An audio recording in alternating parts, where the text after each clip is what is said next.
हरिओम मित्रों, नमः संस्कृताय। मैं अरुण पांडे आज के इस व्याख्यान में आप सबका हार्दिक स्वागत करता हूं। मित्रों, हम सब जानते हैं कि हम सब कारक प्रकरण का सीरियल वाइज अध्ययन कर रहे हैं।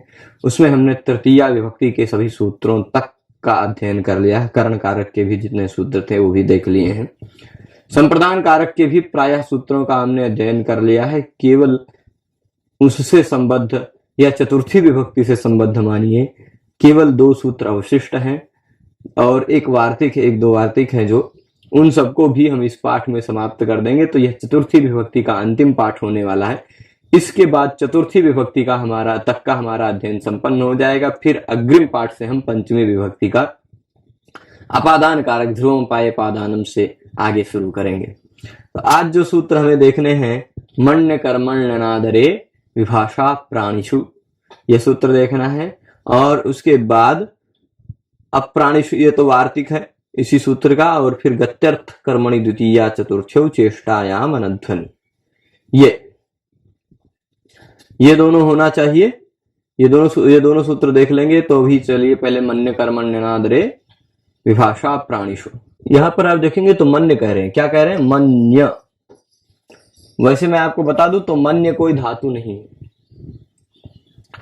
मन्य कोई धातु नहीं है, तो इस क्रिया है ही नहीं, तो इसका कर्म कहां से हम लेके आए? मन्य कर्म, है ना। मन्य कर्मणि, मन्य कर्मणि मतलब मन्यते है कर्मणि, मन्य धातु का जो कर्म है।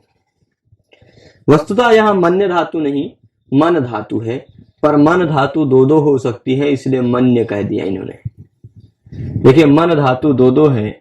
एक का मन धातु का रूप बनता है मन्यते, एक का मन धातु का रूप बनता है मनुते।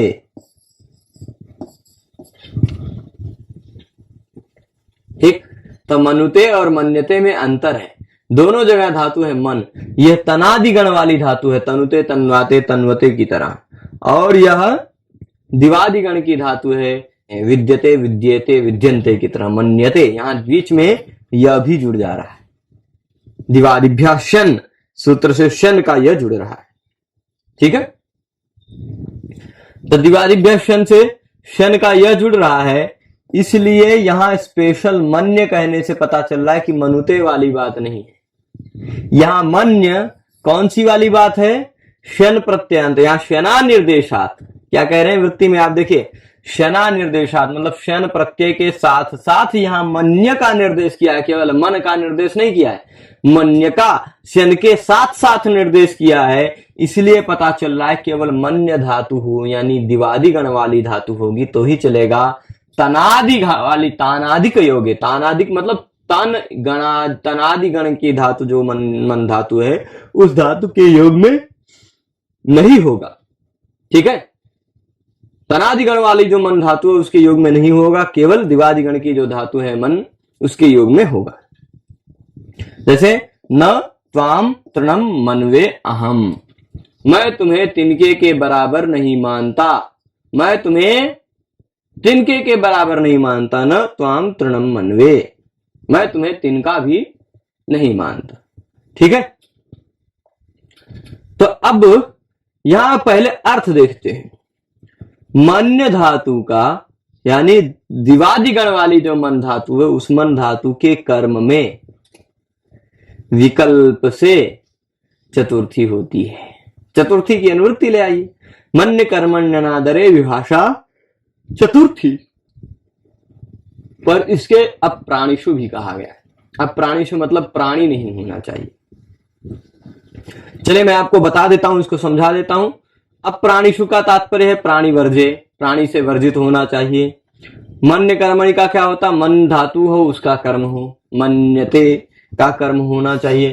तो विभाषा चतुर्थी, विभाषा चतुर्थी का तात्पर्य होगा विकल्प से वहां चतुर्थी होती है। पर कब? अनादरे यानी तिरस्कारे। तिरस्कार अर्थ यानी अनादर अर्थ द्योतित तो होना चाहिए।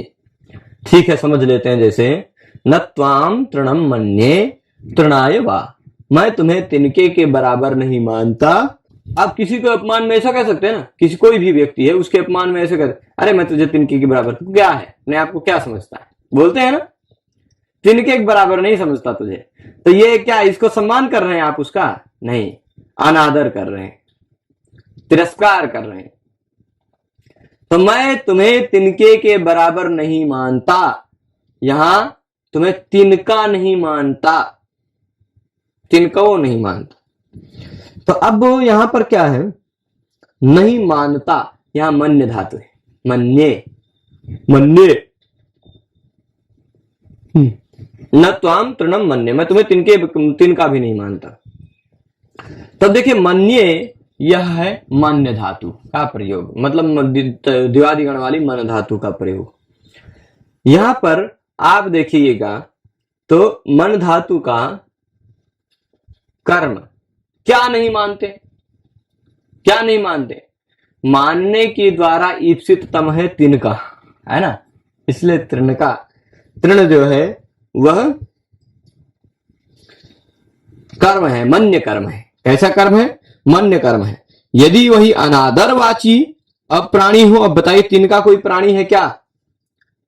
तिनका कोई प्राणी नहीं है, ये आप समझते हैं, है ना, तिनका कोई प्राणी नहीं है, यानी कि तिनका अप्राणी है,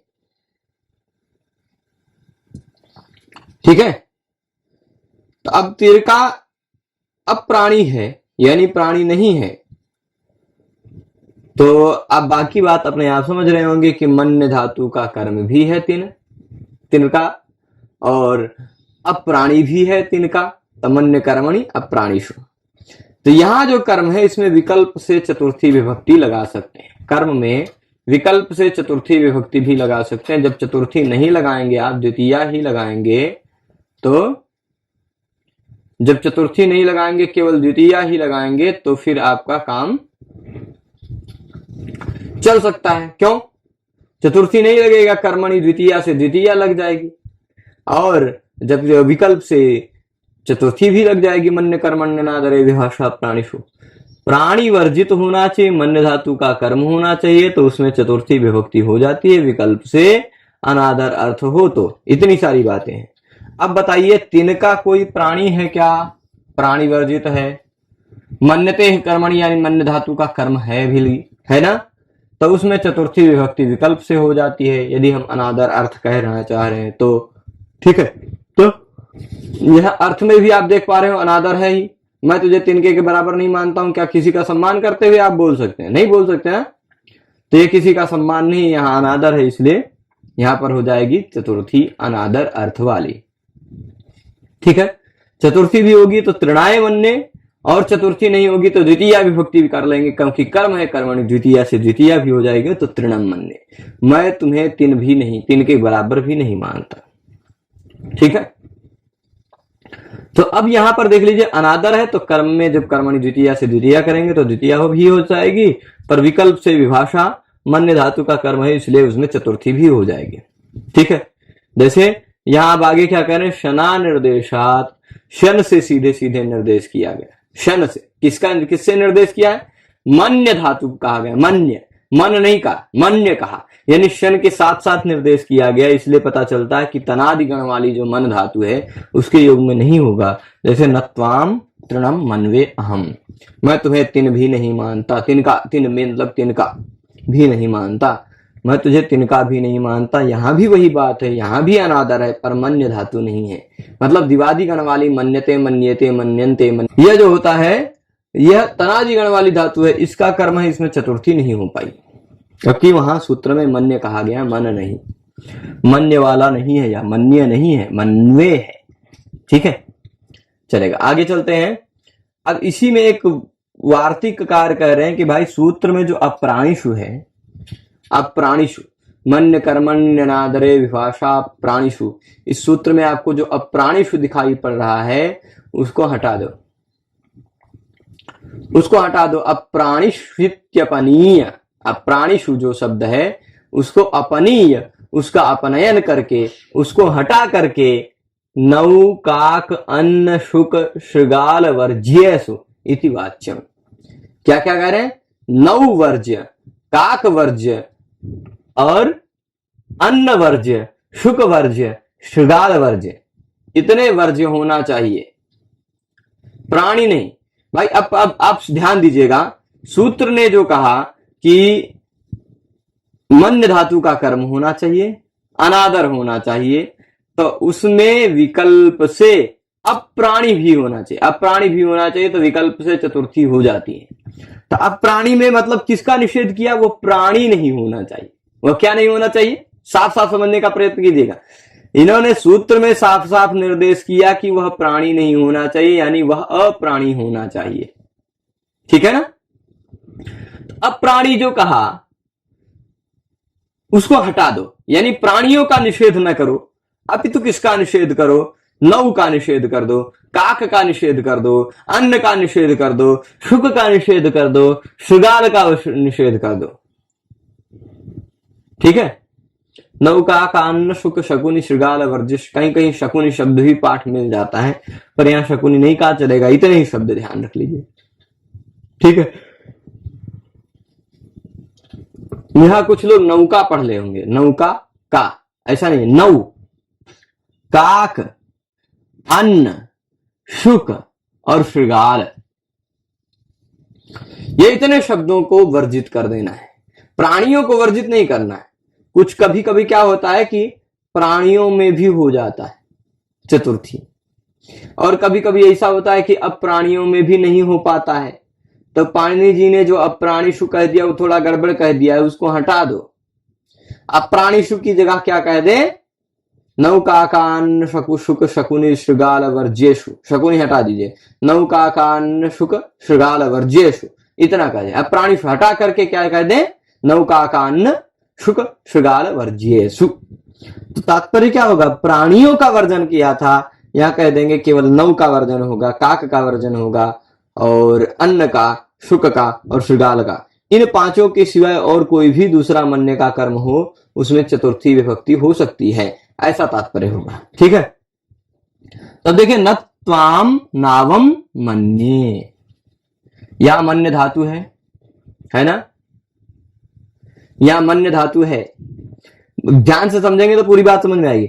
मन्य धातु का कर्म है नाव और अन्न, दोनों है, दो दो कर्म यहां दिखाया गया है, दो दो उदाहरण है, न त्वाम नावम मन्ये, न त्वाम अन्नम मन्ये, दो दो उदाहरण दिखा रहे हैं। तो नावम भी है चाहे अन्नम है, दोनों परिस्थितियों में आप समझ पा रहे होंगे कि यहां मन्य का कर्म है, मन्य कर्म है।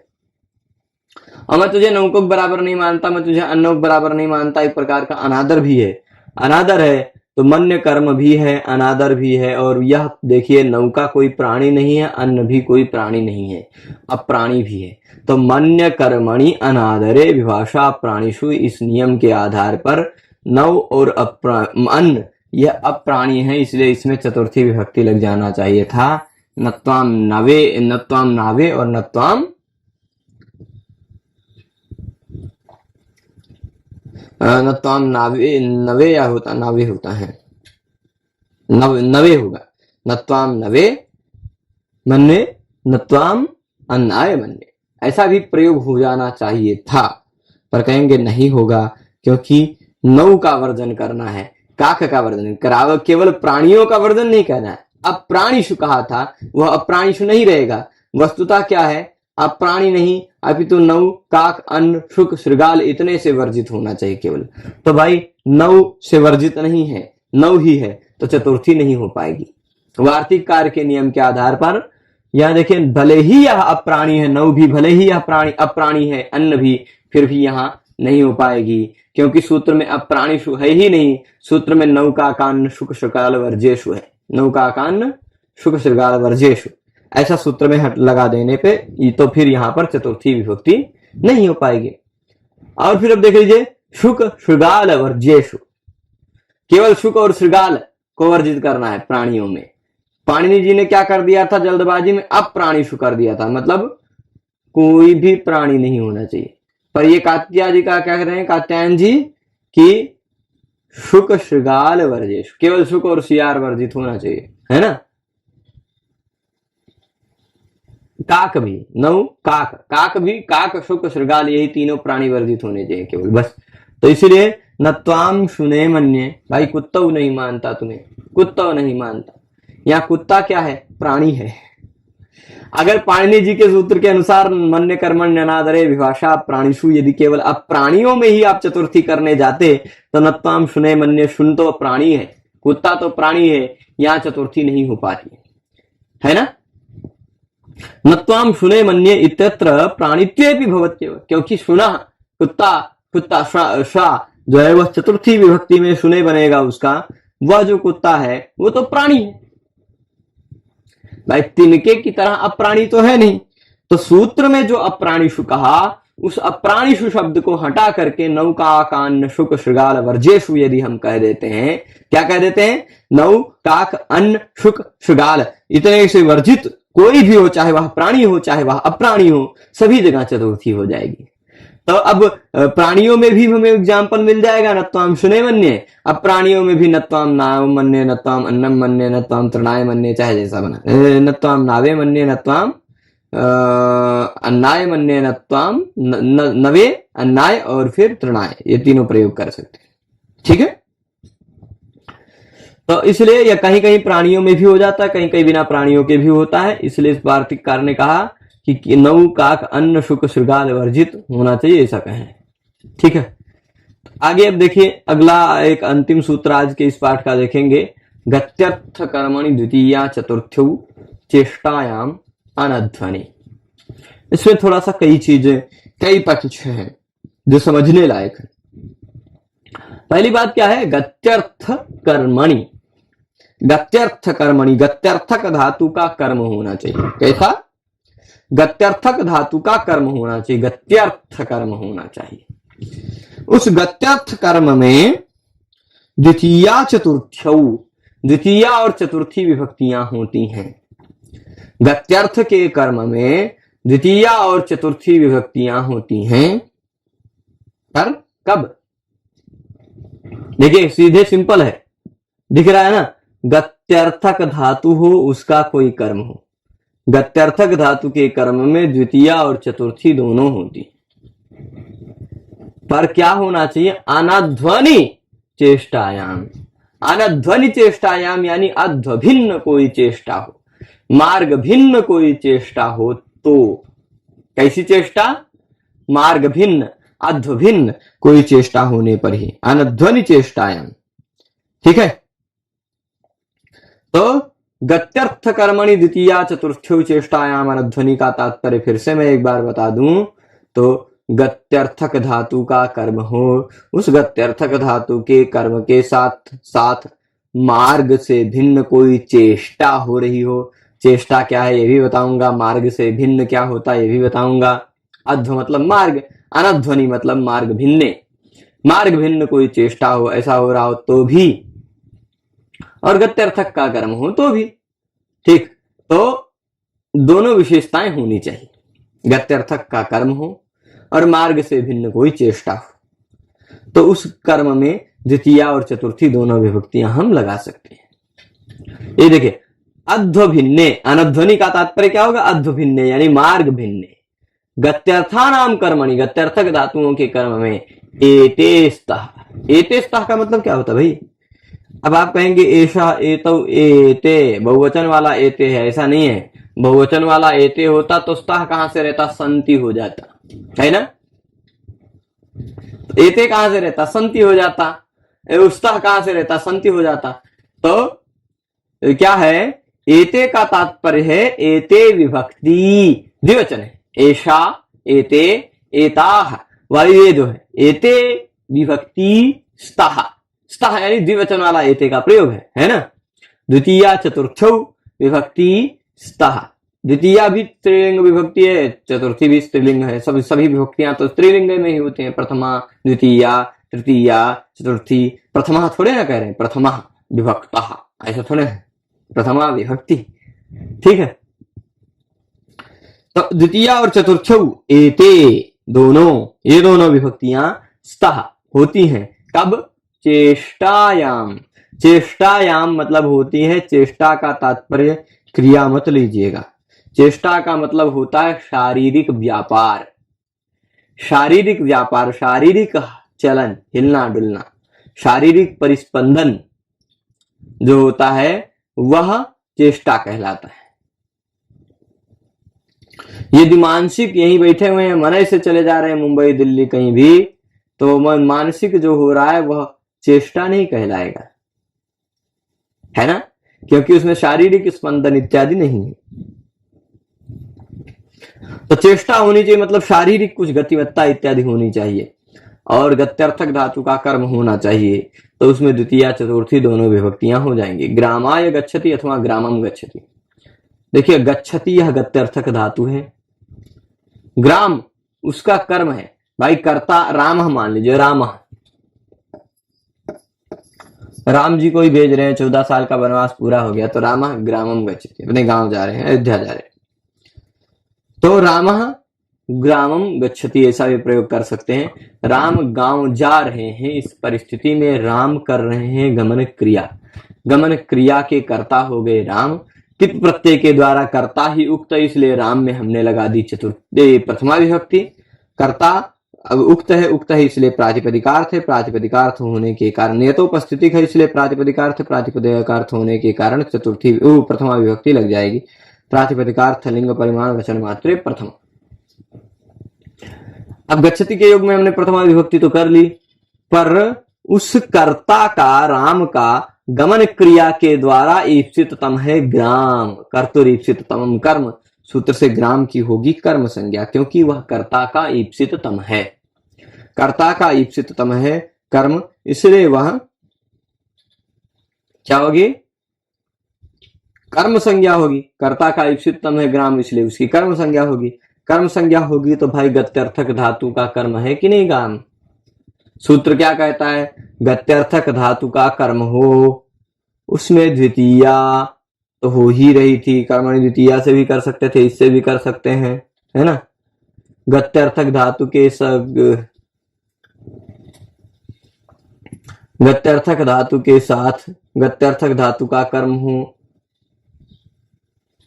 उसके साथ उस कर्म में द्वितीया और चतुर्थी दोनों विभक्तियां हो जाती हैं, द्वितीया और चतुर्थी दोनों विभक्तियां हो जाती हैं मार्ग से भिन्न चेष्टा होने पर, ठीक है, मार्ग से भिन्न कोई चेष्टा होने पर।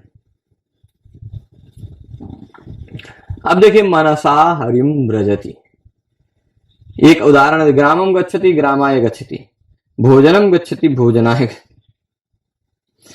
ऐसे कह देते हैं नदीम गच्छति नद्यै गच्छति, नदी के पास जाता है ना। अयोध्याम गच्छति अयोध्यायै गच्छति, बहुत सारे ऐसे, व्रजति, हरिम गच्छति हरये गच्छति, हरिम व्रजति हरये व्रजति। कहीं भी ऐसे गत्यर्थक धातु के कर्म में द्वितीय चतुर्थी लगा सकते हैं, परंतु चेष्टा रहेगी, मार्गवाची शब्द का प्रयोग नहीं रहेगा, मार्ग पर आश्रित नहीं रहेगा, ठीक। तो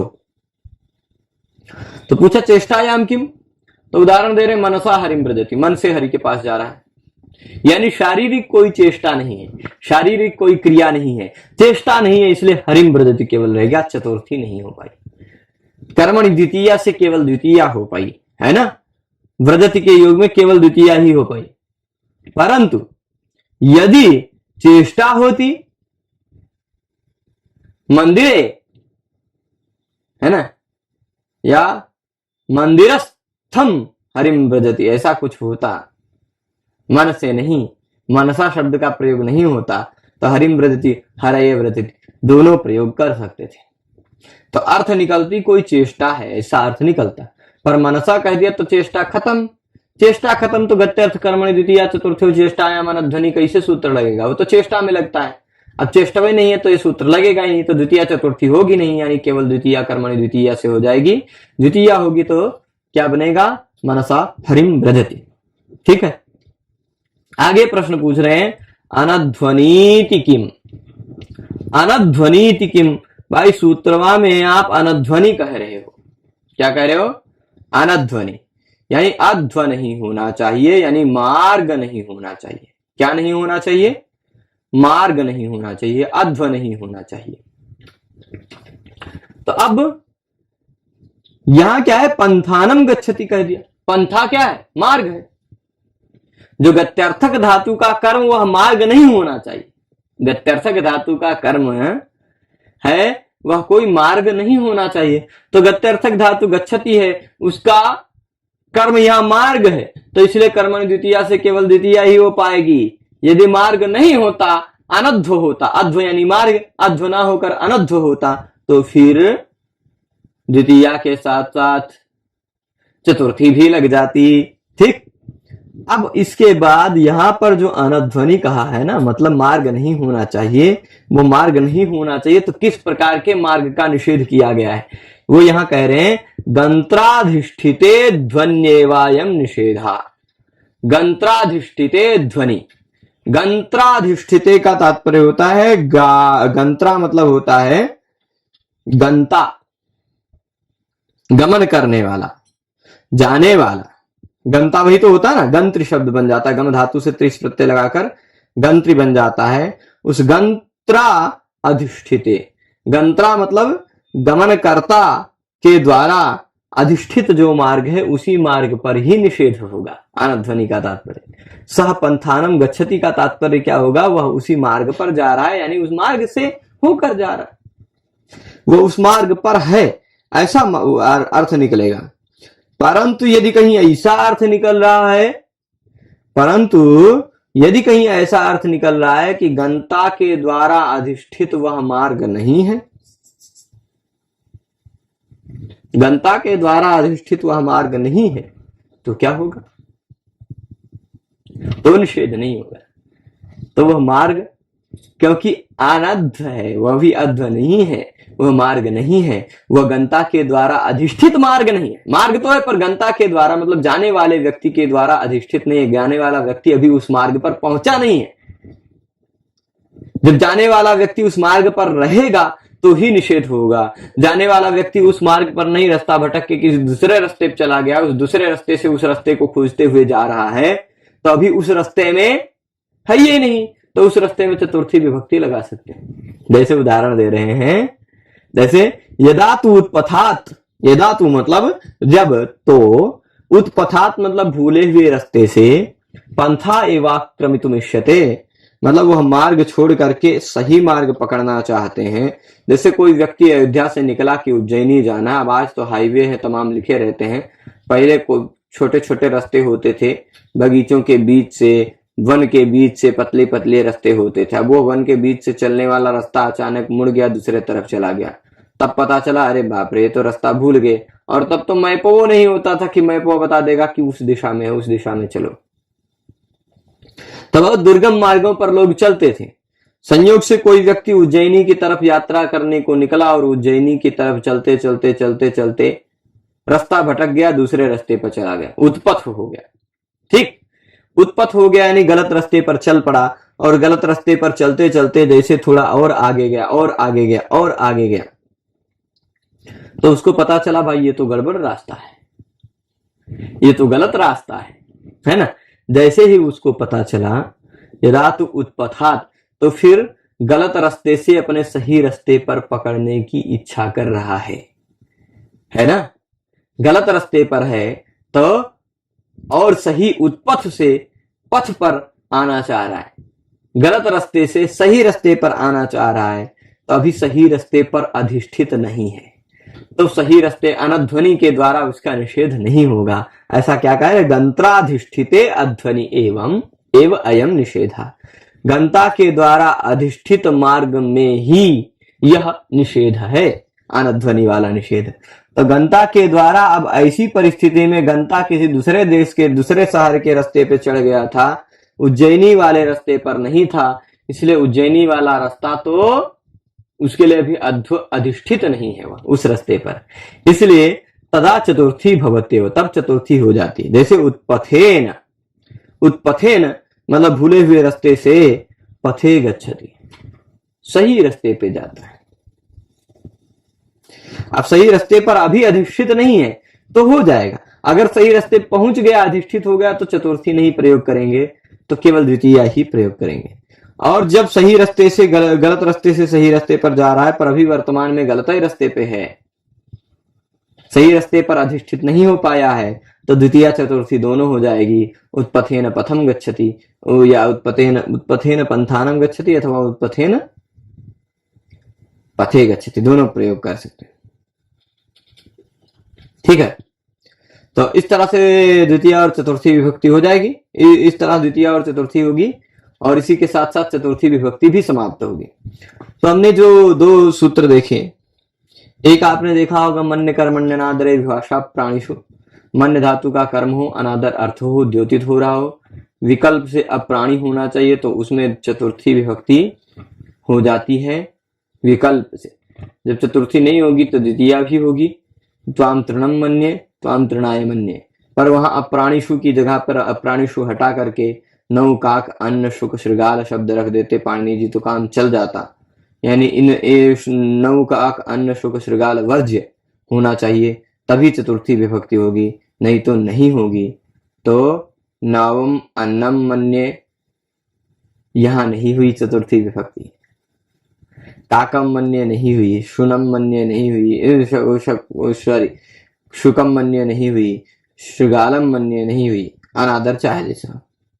परंतु इनसे वर्जित कोई होगा तो चाहे वह प्राणी हो चाहे वह अप्राणी हो, चतुर्थी हो जाएगी। न त्वाम शुने मन्ये चतुर्थी हो गई है, न त्वाम तृणाय मन्ये चतुर्थी हो गई। ठीक, तो अन्नाय मन्ये तृणाय मन्ये अन्नाय मन्ये न त्वाम अन्नाय मन्ये न त्वाम, ये क्या कहा है, एक मिनट, अन्न नौ काक अन्न नाव नत्वाम नवे मन्ये, ये सब प्रयोग नहीं होगा। अन्नाय मन्ये प्रयोग नहीं होगा, नवे मन्ये प्रयोग नहीं होगा, तृणाय मन्ये हो जाएगा। ठीक है, तो इस तरह से हमने चतुर्थी विभक्ति का अध्ययन किया। आप सभी लोग शुरुआत से लेकर अंत तक इस पाठ में जुड़े रहे, उसके लिए आप सभी को बहुत बहुत धन्यवाद। हम आप सबसे फिर मिलेंगे अग्रिम पाठ में, तब तक के लिए धन्यवाद।